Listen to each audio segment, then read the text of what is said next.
The trash talking between Gervonta Davis and Ryan Garcia is set to come to an end, and fists will fly when the two superstars face off against each other in the ring on April 22nd, this Saturday, in T-Mobile Arena at Las Vegas, in a super lightweight match that might just be the best boxing fight of the entire year, and it's only April. Now, while Garcia and Davis obviously sit atop of this card, both fighters have been hyping up this match for a very long time.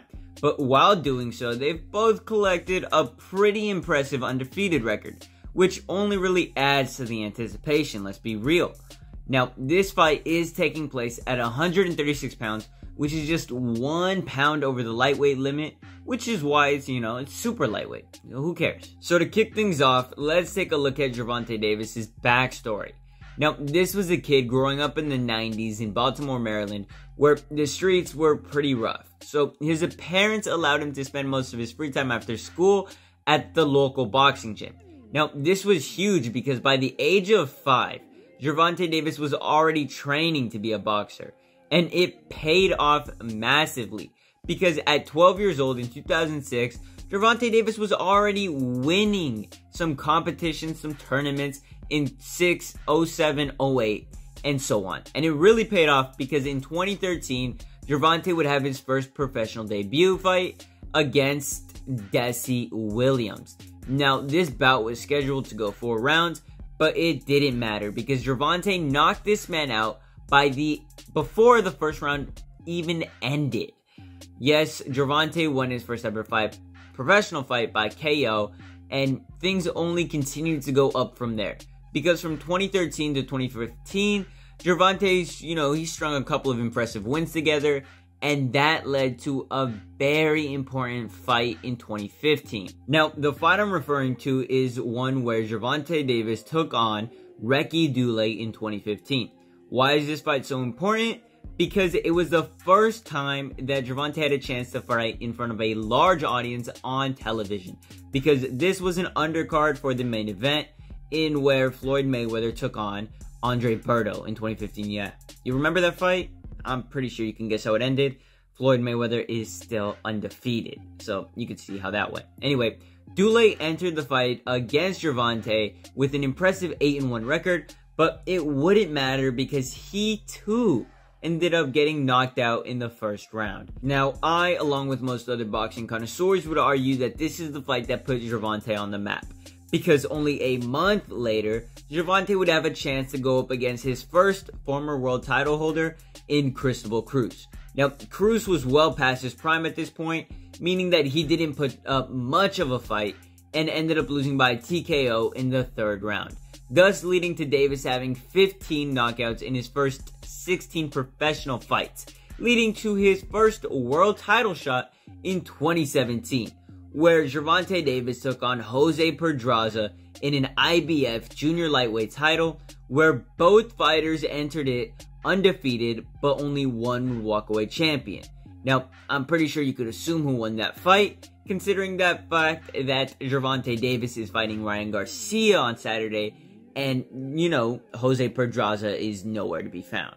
I mean, he might be, I don't keep up with Jose. And before I move on to talking about Ryan Garcia, I do want to mention the fact that Gervonta's last fight was this January, not too long ago, against Hector Luis Garcia, in which Gervonta again won, this time by TKO in the 9th round. So Hector Luis took him a bit farther than most of his other opponents would, but, Gervonta still won, and it was only a couple months ago, so Gervonta is not rusty at all, ready to go, and ready to take down the very tall man in comparison in Ryan Garcia. Yes, Gervonta's 5'5".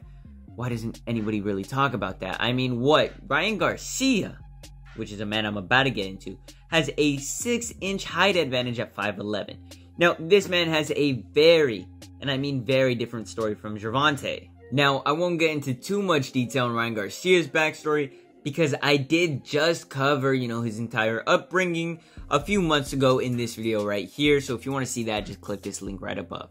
Alright, now I really want to talk about Ryan Garcia's last fight against Javier Fortuna 9 months ago in Crypto.com Arena. Yes, Ryan hasn't fought in, 9 months? but he's used to having long, very long breaks in between fights. Anyway, this fight against Javier was a really good one for Ryan, because he would go on to win by KO in the 6th round, okay? And he looked pretty dominant throughout. Now, is Javier the best opponent for Ryan? Maybe not, maybe he could have fought someone harder, but he is no joke. The average man would not be able to handle his own versus Fortuna.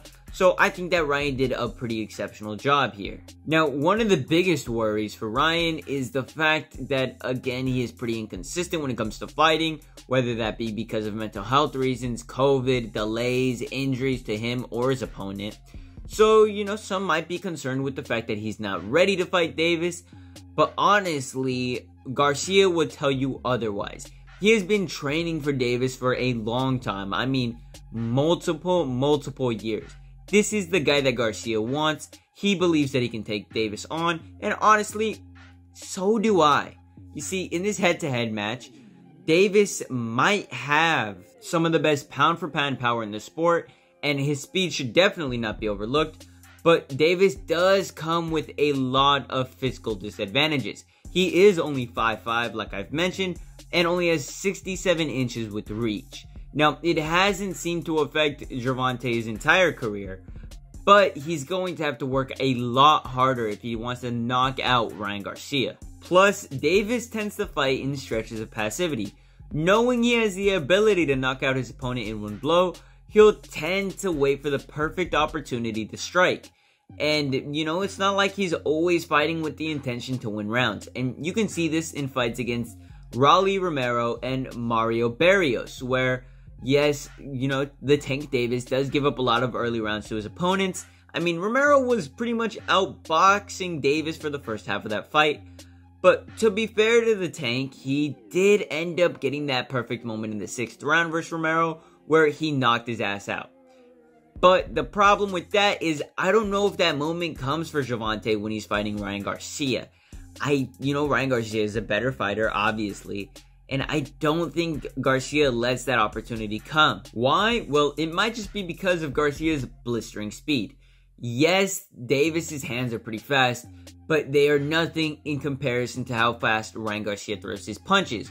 And while Ryan Garcia's power is solid, it's nothing compared to the raw power that Gervonta Davis has. And this compelling story is what makes the fight so good. On one side, you got Davis's power, and on the other side, you got Ryan Garcia's speed. So that's really what we're looking at here. Does power outweigh speed?